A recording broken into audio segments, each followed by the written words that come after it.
My wife downgraded me to a basement room and upgraded her stepkids to suites. I took the tickets, cash, and walked out. The vacation ended for everyone. My name's Alex. I'm 43. I've worked in logistics for over 2 decades. Long hours, early mornings, warehouses colder than some winters I've lived through. Freight routing, inventory audits, supply chains that never sleep. It's not the kind of work that earns you applause, but it pays the bills, keeps roofs solid and lights steady. In 20 years, I've never been late on rent. Never left a bill unpaid. Not once. 4 years ago, I married Lisa. She had 2 grown kids from her first marriage, Milo and Cassie. Sharp-tongued, always on their phones, always comparing everything to the man before me. I came with a son of my own, Ryan. 17 now. Quiet, observant. Never loud, never needy. He was raised on scarcity, so he learned to make do without asking much. The trip to Orlando was my idea. A family vacation. Something simple. Theme parks, sunshine, matching shirts if I could get them to agree. I thought it could be a turning point, a way to blend what never really mixed. I paid for it all. Flights, hotel, park tickets, rental van, meals prepaid, excursions booked, travel insurance filed under my name. I saw it as investment, not in entertainment but in belonging. We arrived mid-morning, the Florida heat already making a joke out of everyone's luggage.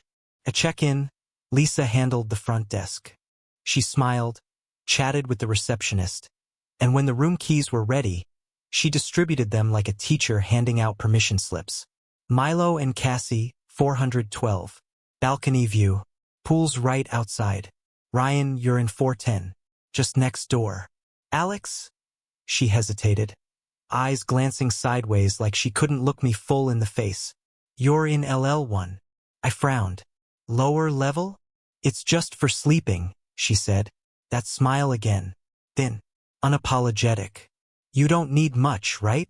I didn't answer. LL1. The basement. The room was damp. Dim. One overhead bulb, no windows. The kind of place hotel staff don't advertise. It smelled like old grout and synthetic citrus. The walls were scuffed. The ceiling low enough that I ducked instinctively. The bed was made, but the sheets were stiff. I sat at the edge, suitcase unopened, and let the silence press against my ribs. At dinner, we went to a buffet near the resort. I tried to rally the group. Suggested we hit the fireworks show that night. They say it's huge, I said. Choreographed to music. Might be nice, together. Cassie barely looked up from her phone. That's for little kids, Alex. Milo and I are over that. Lisa just sipped her wine and said, maybe take Ryan, if it means that much to you. No one seconded the idea. No one even looked at me. I took Ryan. We sat on a curb under a tree while the sky exploded with color. People cheered. Couples kissed. Children screamed in delight. He didn't say much, just leaned into me a little when the finale came. I put my arm around him, told myself that was enough, but I kept thinking about that room key. LL1. The next morning, when I came upstairs, the suite was empty. No text, no note, just a half-drunk orange juice on the table and a silence that felt rehearsed. They returned late afternoon, chattering about some NASA tour they'd gone to. Milo had a branded hoodie. Cassie showed off a bracelet. Lisa held a bag with 3 water bottles inside. When I asked where they'd gone, Cassie looked through me like I was wallpaper. Lisa said, just a little side trip. Wasn't anything special. But I saw the tickets poking out of her bag. I saw the receipt from the hotel gift shop on the counter. I saw how Ryan looked down at his shoes. I offered to take everyone to dinner. I'd found a seafood place near the harbor. Great reviews. Good views. Oh, Lisa said. The kids already made a reservation. Just for the 3 of us. She didn't say which 3. She didn't have to. So I took Ryan to the hotel bar. Chicken tenders. Overpriced sodas. The bartender gave me a pitying look when I asked if they had anything non-frozen on the menu. That night, I went back down to the basement room and stared at the ceiling for hours. A hairline crack ran from one corner to the light fixture. I traced it with my eyes, over and over, trying to figure out how something so small could feel so final. The next day, Lisa asked me to drive everyone to the water park. "The shuttle's full," she said. "We booked an early slot. Could you just drop us off?"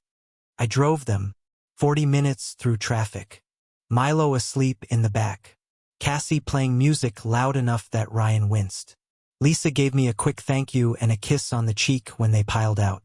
"We might be a while," she said. "Don't wait up." So I didn't. I parked under a shaded tree, reclined the seat, and closed my eyes. When I woke up, hours had passed. My neck hurt. My phone had no messages. I walked the edge of the park, watched strangers laugh, bought a soda and watched the ice melt faster than I could drink it. At some point, I realized I wasn't angry, not really. I was invisible, and that was worse. That evening, when they returned, Lisa said, "Hope you didn't get too bored." Milo asked what we were doing for dinner. Cassie wanted sushi. I said nothing. We ended up at a fusion place. Lisa ordered a bottle of wine. Cassie took selfies. Milo complained about the Wi-Fi. When the bill came, no one reached for it. I paid. Back in the basement, I stood in front of the mirror. The glass was slightly warped, like it had been heat-damaged years ago. My reflection looked tired, washed out. I touched my face, half expecting to feel someone else's skin. No one came down to check on me. No one texted goodnight. The fourth day, I decided not to come upstairs. Ryan came to find me late in the afternoon. Brought me a paper bag with a sandwich in it. Said they were going ziplining. "Are you going?" I asked. He shook his head. Didn't feel like it. We sat on the bed and shared the sandwich. Ham and Swiss. Too much mustard. We didn't speak much. We didn't need to. I heard them come back late that night. Laughter. The clink of bottles. Lisa's voice, high and happy. I closed my eyes and turned off the light. In that darkness, I finally understood something. This wasn't my family. I had just been financing someone else's. The fifth night, I couldn't sleep. Not because of the noise. The basement was too far removed to hear anything but the occasional flush from a pipe above. Not because of discomfort. By then, I was used to the sour fabric, the stale air, the light that flickered twice before staying on. I couldn't sleep because something inside me had stopped agreeing to lie down. Around 2:17 a.m. I got up. My mouth was dry, my limbs numb from stillness. I walked up to the main floor, bare feet on cold tiles. The suite was dark except for the kitchen light someone had left on. I moved quietly, like I didn't want the house to know I was awake. Lisa's purse sat on the counter, half open, tipped slightly, like an invitation. I don't make a habit of going through people's things. But something about that moment, the hush of the hour, the deadness of the air, the weight in my chest, made me ignore old boundaries. My fingers moved on their own. I didn't even feel them reach inside. There was a folded envelope, cream-colored, thick like it had weight. I opened it. 2 tickets, VIP, FastPass, water park plus evening show. Date stamped 2 days ago. My name was nowhere on them. The note inside said, "For Milo and Cassie, just the 3 of us. Let's make some real memories." Her handwriting. Below that envelope was a receipt. Hotel letterhead. My credit card number partially redacted. I recognized the digits. I'd seen them too many times while covering tuition fees, booking summer courses, renewing subscriptions I didn't use. I'd memorized those numbers the way a soldier memorizes coordinates, places where pieces of himself were left behind. She said the event had been canceled, said it wasn't happening this year. But there it was. Full price. No refund. No mistake. I stood in that kitchen with the tickets in my hand, under the flicker of a dying LED bulb, and I felt something ancient and sharp rise inside me. Not rage, not sorrow, but something quieter and colder. Clarity. I had not been forgotten. I had been omitted. There's a difference. One is an accident. The other is a decision. I didn't scream. I didn't wake anyone. I didn't slam the envelope down or toss it in the trash. I simply folded it back up and slid it into my own pocket. Then I reached into my wallet and took the emergency cash I'd hidden. 8 crisp 50s. I walked back down to the basement, folded each shirt slowly, zipped my suitcase without a sound. My son was asleep one floor up. I paused before grabbing my things. I wanted to see him one last time. I knocked on his door lightly. He opened it wearing one sock and a confused expression. "Something wrong?" he asked. I shook my head. "No, I'm just heading out early. Going home. I'll text when I land." His eyes widened. "Wait, what? Why?" I reached out and brushed his shoulder. "You'll understand someday." I left the suite quietly, rolled my bag down the hallway like a man being exiled. At the front desk, I asked the night manager to call me a cab. She offered me complimentary coffee while I waited. I declined. At the airport, I paid the change fee, switched to a 6:05 a.m. flight, direct to Montgomery. By the time Lisa and the kids were rising for their next pre-planned adventure, I was watching the sunrise through a scratched airplane window, sipping burnt coffee and breathing air that didn't smell like chlorine and betrayal. I landed, took another cab home, and sat on my own porch with my bag at my feet. The sun felt honest. The silence didn't hurt. My house was smaller, quieter, older, but it was mine. Every inch of it paid for by hands that didn't ask for much in return. At 10:43 a.m., my phone started buzzing. First it was Lisa, for missed calls, then 5, then a text. "Where are you?" Then, "Why would you leave like that?" Followed by, "You're being immature. We planned this together. The kids are confused. Ryan is upset. Please talk to me." I stared at the screen, watching the words pile up like clutter in a hallway. I didn't respond, because I finally understood. They had always been a unit, a sealed circle. I wasn't inside it, just orbiting, funding, feeding, hoping. They smiled when I made things easier, laughed when I covered costs. But the second I stepped out of line, the illusion shattered.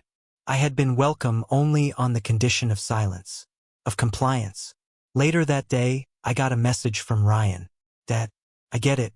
I don't blame you. Just let me know you're safe." I replied, "Safe, always." And that was it. That evening, I sat on my porch again, drink in hand, legs stretched out. The wind was soft, the light golden. I thought about the basement room, about LL1, about the envelope in my pocket. It was still there. I unfolded it one last time. Read her handwriting again. Just the three of us. It echoed louder than any insult. Just the three of us. A deliberate phrase, a declaration, an edit of the truth. She wasn't making room for me. She was carving around me, preserving a version of her life where I wasn't needed, except for the payments. I opened my laptop and checked the card balances. Every charge matched. Every cost authorized without question. No denials. No alerts. Because I had made it easy. Made it seamless. I was the invisible spine of the trip. The man behind the curtain. They didn't need to respect me. They only needed my password. I canceled the credit card. Reported it as compromised. Called the bank. Explained the unauthorized charges. They said they'd look into it. I asked them to issue a new card, new number, overnight. Then I sat back and exhaled. A sound that felt like the first honest breath I'd taken in weeks. At 7:14 p.m. Lisa texted again. "The dinner reservation didn't go through. Did you change something?" I didn't reply. At 8:21 p.m. she sent, "The card's not working. We can't book anything. What's going on?" At 8:44 p.m. "Are you punishing us?" At 9:03 p.m. "This is ridiculous. You're acting like a child. The kids are suffering because of you." And at 9:15 p.m. the final one of the night, "I don't even recognize you anymore." I read it twice, then turned my phone off, because I had recognized her perfectly. When the silence finally broke, it didn't come with an apology. Came with accusations. The morning after I cut off the card and flew home, Lisa's voice arrived not as a question, not even as a plea, but as a storm of blame. I turned my phone on at noon. 8 missed calls. 14 texts. "You could have at least told me. You embarrassed me in front of my children." The reservation fell through. The concierge said your card was declined. We looked like beggars. You made a scene without even being there. Each message landed with a dull thud. She didn't ask if I was okay. Didn't ask if I had felt ignored, humiliated, isolated. She skipped right to what my absence had cost her. Inconvenience, shame, disruption. And that told me everything. I didn't reply, not because I didn't have words, but because I had nothing left to offer. For years, I had tried to buy space in a family that never left room for me. Paid admission daily, cooked meals they barely ate, cleaned messes I didn't make, covered debts I didn't owe, and still I was nothing more than the man in the photo's background. So no, I wasn't going to answer her. Not when her first instinct was to scold, not to understand. Later that evening, another text came through. This one longer. A shift in tone. I'm sorry if it felt like we excluded you. That wasn't the intention. You just get so tense sometimes. I didn't want to ruin the kid's mood. I thought giving you space would help. Maybe I went about it the wrong way. But we need to talk. For Ryan's sake. For Ryan's sake. They always brought him up when it suited them. When I paid for orthodontics, you're a good role model for Ryan. When I paid for school lunches, when I sat through parent-teacher nights, when I showed up to practice, when I coached. He's lucky to have you. But when I needed something, a voice, a room with a window, I was alone. Lisa hadn't once asked what the basement felt like. Not once asked why I didn't join them for dinner. Not once asked what it meant to be told, with silence, with structure, with keys, that I was not part of the plan. That night, she called again. I let it ring. She tried twice more. Then I silenced the phone, placed its screen down on the table, and poured myself a drink. The glass was chipped. The bourbon was warm, but it tasted like freedom. I didn't feel triumphant. I felt clean, like someone had finally washed away the excuses I'd been covered in. That weekend, Ryan came home. I found him on the porch at dawn, backpack over one shoulder, dark circles under his eyes. He didn't knock. He just sat beside me on the steps. Is it true? He asked. You left without telling them? I nodded. He didn't answer right away, just stared into the pine trees, watching wind play with the branches. Then he said, I wish you'd taken me with you. That hit me harder than any insult ever could. I turned to him. You shouldn't have to wish that. He didn't cry. Neither did I. But something between us closed a little tighter that morning. Something that didn't need words. Lisa called again that evening. Left a voicemail this time. Her voice was slower. The performative anger had faded, replaced by something shakier. Milo and Cassie are upset. They don't understand why you're doing this. They feel attacked. And Ryan, he won't talk to me. You've poisoned him against me. Against us. That's not fair. That word again. That division. They always group themselves like that. A unit with shared blood, shared grievances, shared jokes I wasn't allowed in on. I had been tolerated when useful, praised when silent, but never, not once, invited to belong. Lisa continued, her voice cracking toward the end. I miss you. We miss you. But this isn't how a family works, Alex. You can't just vanish. That's not love. That's punishment. I replayed that line, over and over. That's not love. That's punishment. Funny, because for years, I had mistaken punishment for love. I thought love was sleeping in the garage when her sister came to visit and needed the guest room. I thought love was canceling my own vacation because Milo's car broke down and the tow wasn't covered. I thought love was watching Cassie mock my music, my shoes, my quiet, and still offering to drive her to every art class she booked last minute. I thought love was keeping my mouth shut when Lisa rolled her eyes at me during arguments, right in front of them. But apparently, love was supposed to be unconditional, as long as I paid the bill and disappeared when convenient. 2 days later, I got a message from Cassie. I don't know what you're trying to prove, but this is childish. You're ruining everything for everyone. I stared at it for a long time. Then, without replying, I forwarded it to Lisa. A few hours passed. Then another message came, this time from Milo. Look, I get it. You're mad. But can we at least fix the money stuff? I've got a class deposit due this week. Don't take it out on us.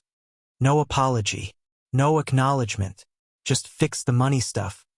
Like that was all I was good for. Like I was a walking wallet with feet. And Lisa? She followed up with another text that night. They're just kids. They say things they don't mean. Don't destroy their futures over a misunderstanding. Be the adult. Be the adult. As if that's not all I've ever been. I wanted to scream. Not out loud, not with sound, but with action.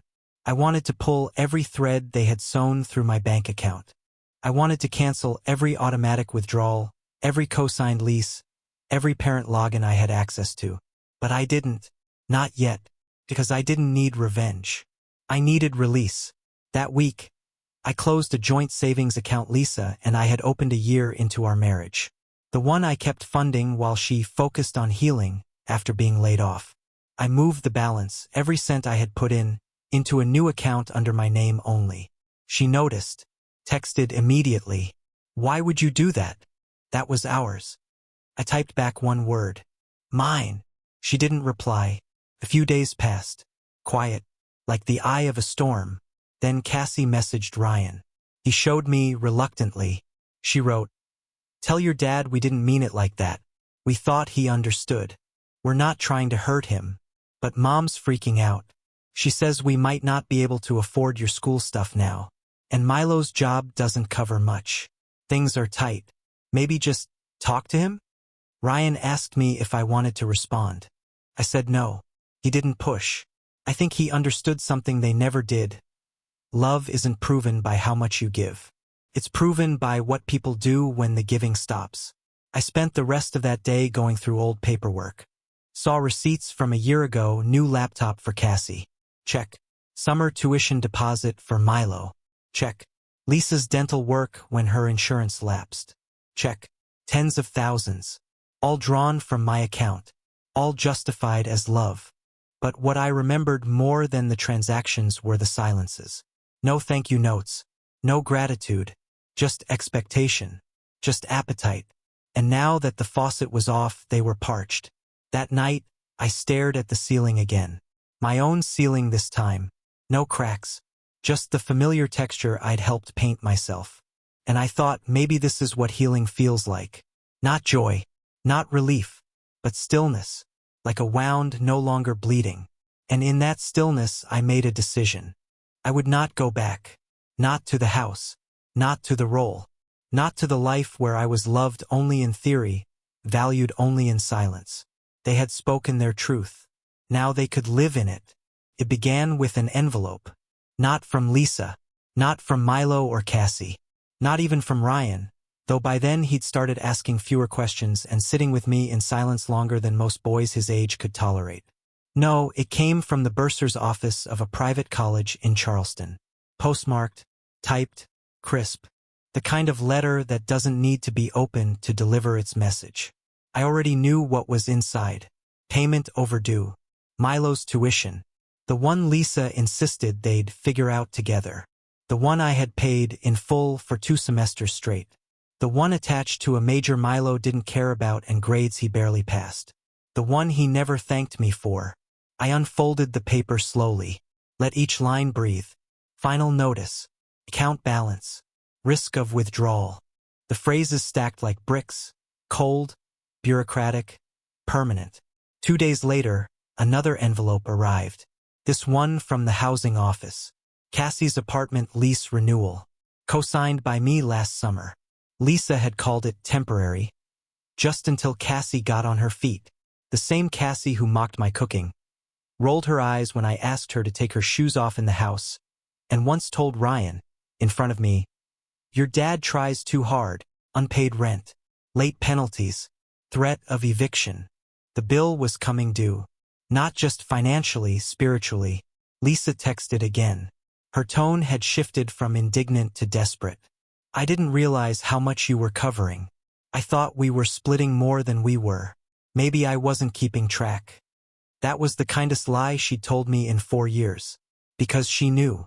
She always knew. She'd nod when I showed her a receipt, then turn up the thermostat. She'd glance at the bank app when I showed her the balance, then suggest another weekend getaway for the kids. She knew what came from me and what didn't, but as long as it kept flowing, she didn't ask questions. I didn't reply. I waited. The next call came from the college itself. A man named Jeremy. Polite. Apologetic. Mr. Ralston, we've attempted to reach the student and his mother, but we were told you're the primary financial guarantor. We're hoping you can help us avoid escalation. I asked him one question. Was there ever a second guarantor listed? He checked. Paused. No, sir. Just you. I thanked him and hung up. Then I sat on the porch and watched the neighborhood kids ride their bikes down the hill. It was fall now. Leaves burning orange. The kind of beauty that sneaks up on you, unannounced. I sat there for hours. Didn't speak. Didn't move. And then, finally, I acted. I called my lawyer. Not a divorce attorney, not yet. Just my old friend Harold, the same man who helped me draft a will after Ryan was born. He still used a fax machine and refused to learn how to email PDFs, but he was thorough. We talked for 43 minutes. I explained everything. The trip, the bills, the passive insults, the basement, the laughter I paid for but was never allowed to join. Harold didn't interrupt. At the end, he said, Alex, you've been subsidizing a household that doesn't see you as a partner. If you want to disentangle financially, you need to start now. I asked what that would involve. He said, first, revoke co-signatures. Remove yourself from any joint accounts. Cancel every autopay. Then we talk about the house. The house. Not the one in Orlando, the one in Montgomery. The one I paid for. The one Lisa had been living in with me. The one we never legally merged because she once told me, it's better this way. Less messy. Messy. That was the word she used when I cried the day my father died. That was the word she used when Cassie slammed a door in my face. That was the word she whispered when I asked her to speak up for me once. Just once, and she stayed silent. I followed Harold's advice. I spent 2 straight days unraveling the life I had built for them. One charge at a time. One login at a time.